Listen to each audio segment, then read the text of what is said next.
Hari igihe uba uri gukoresha imashini yawe ugasanga kuri tasike bare yawe wafunguye dokimenti nyinshi, rimwe na rimwe bikakuderanja ntubashe kumenya iyo waba wafunguye, iyo ushaka gufungura ntubashe gufungura iyo wifuza gufungura, kubera yuko dokima zafunguwe cyangwa se tasike wafunguye ari nyinshi kuri tasike bare. Uyu munsi ngiye kukwereka uburyo wakoresha, sinzi niba wari uzi yuko Windows yawe bayikoze ku buryo ushobora gufata imashini yawe nk'uko turi kubona iyi ngiyi, hanyuma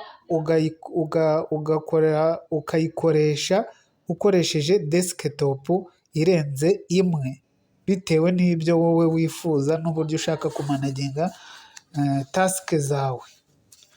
Ngiye kukwereka rero uburyo wakoresha ku buryo ukorera kuri desikitopu ebyiri cyangwa se zirenze ebyiri zitandukanye kandi ukoresheje mashine imwe. Ikintu cya mbere ukora, uza hano kuri tasike viyu ugakirikaho, iyo umaze gukirikaho ubona ino sikirini, ukaza kuri adi niyu desikitopu.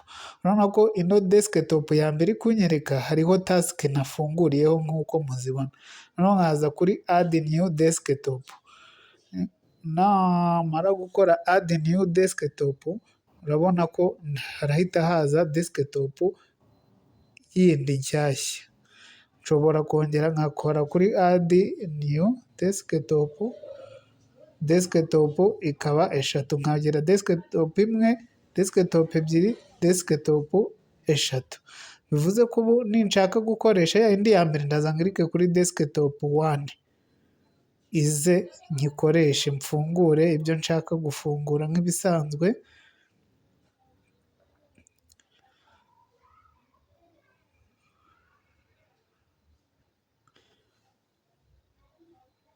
Mfungure,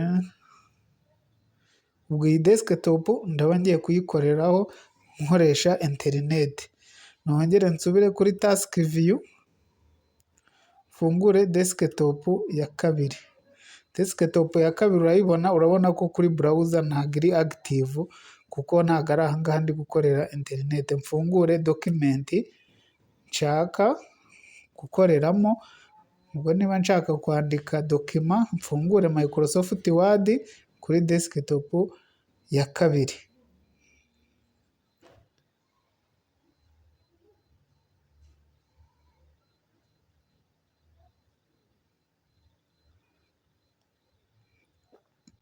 Mu gihe desikitopu ya kabiri nayifunguriyeho dokimenti ya Microsoft Word, nkaba ngiye kwandika, ndaba nyikoreshayo nandikamo dokima yanjye bisanzwe.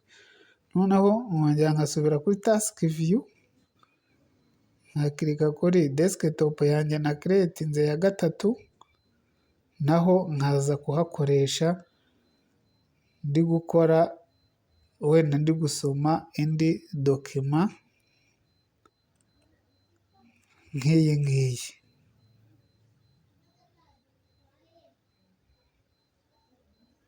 Nayo ukayifungura.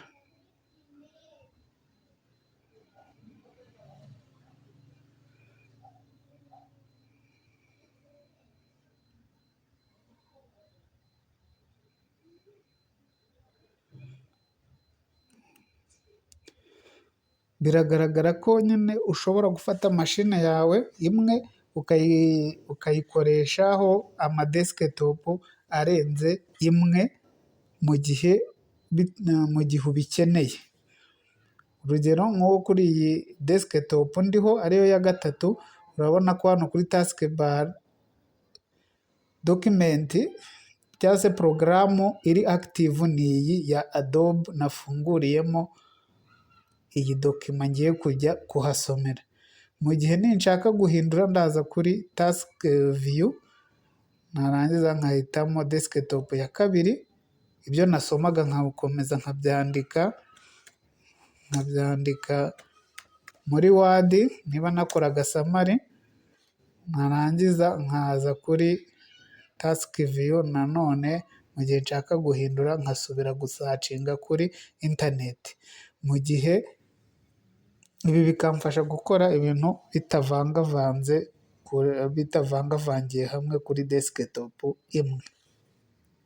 Ese wowe wari ubizi? Icyo usabwa ni ugukora sabusikarayibu, layike na sheya, tugakomeza kubibanamo ngenda nkugezaho utuntu dushya tugezweho.